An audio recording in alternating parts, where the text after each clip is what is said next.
Est-il possible d'envisager la réussite de votre projet sans passer par l'échec? L'échec, c'est l'un des freins principaux qui empêche de passer à l'action. Sauf que l'échec n'est que le versant opposé de la réussite. C'est-à-dire que sur une même face, sur une même pièce, la pièce de votre projet, il y a la face de la réussite et aussi la face de l'échec. Ces deux faces font partie du même projet. C'est-à-dire que si vous avez de la réussite, alors ces réussites seront déjà les graines de vos prochains échecs. Et vice versa. Les échecs que vous rencontrez aujourd'hui sont déjà aujourd'hui les graines des réussites de demain. Il faut accepter pleinement de vivre l'échec au travers de son projet et non pas les voir comme des échecs irrévocables, mais comme des échecs temporaires.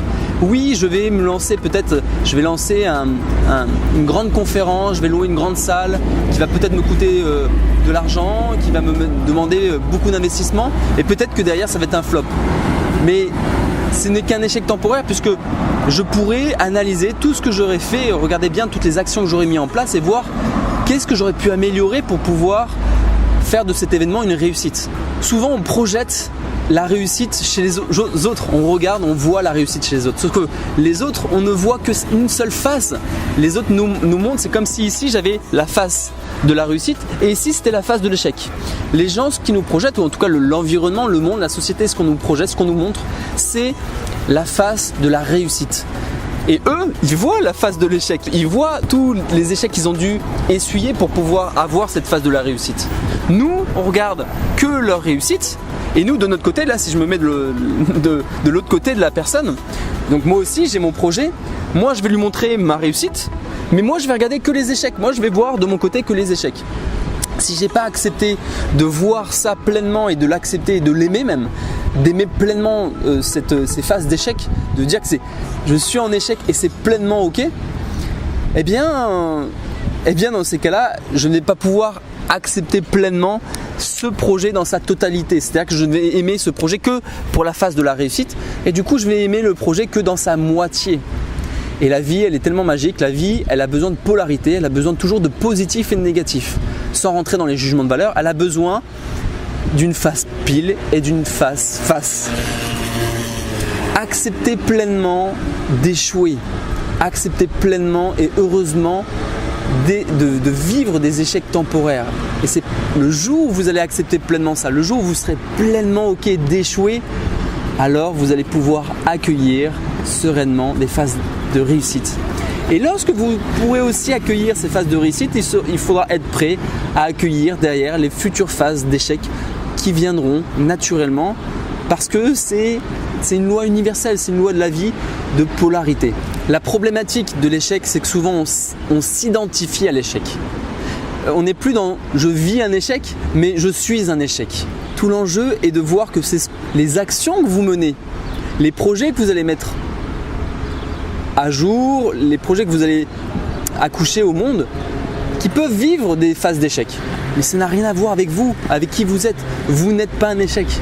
Vous êtes une personne qui avait déjà gagné le gros lot de venir sur Terre, sur des millions de spermatozoïdes. Là aujourd'hui vous êtes arrivé ici, vous avez réussi à finalement être le numéro gagnant. Donc vous êtes un gagnant. Vous êtes un gagnant et une gagnante de fait, parce que vous avez gagné la vie. Vous êtes arrivé ici et finalement vous n'avez rien à perdre.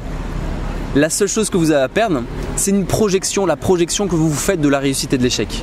Je vous invite d'ailleurs à utiliser peut-être des phrases un peu magiques que j'ai appris au travers de la méthode de Peter Conning System que m'a transmis mon ami Christian Junot. Et je vous invite du coup à tester cette phrase qui pourrait être de cet ordre. Je suis un échec et c'est pleinement ok.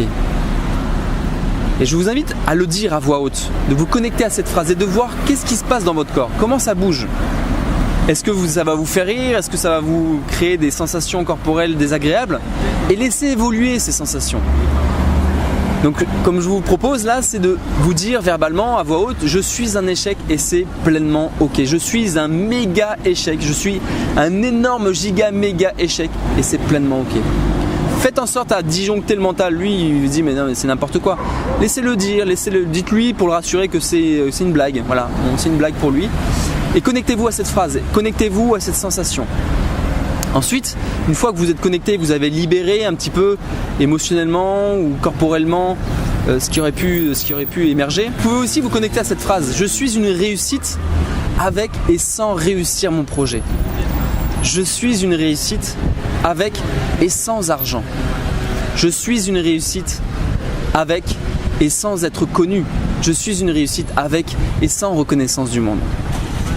Donc je vous invite à vous connecter, à tester ces phrases et peut-être à construire vos propres phrases afin de pouvoir vous libérer de cette identification et de pouvoir vraiment vous connecter à ces doubles faces de la réussite et de l'échec comme étant les mêmes faces d'un même objet qui est l'objet de votre projet pour pouvoir enfin accueillir aussi bien la réussite que les échecs. Mais ce qui est certain et ce qu'on ne pourra plus jamais vous enlever, c'est l'expérience que cela vous apportera et ce que cette expérience vous fera émerger à l'intérieur de vous. Voilà cette vidéo sur l'échec, j'espère qu'elle vous aura été utile. Si c'est le cas, je vous invite à la partager, à laisser des commentaires pour voir comment ça s'est passé pour vous. Quels seraient vos trucs et astuces pour accueillir l'échec? Encore une fois, je vous invite à vous enregistrer sur cette page, sur cette chaîne, afin de pouvoir recevoir les prochains conseils destinés et dédiés aux artisans du mieux-être. Je vous souhaite une belle journée, je vous dis à très bientôt, ciao ciao.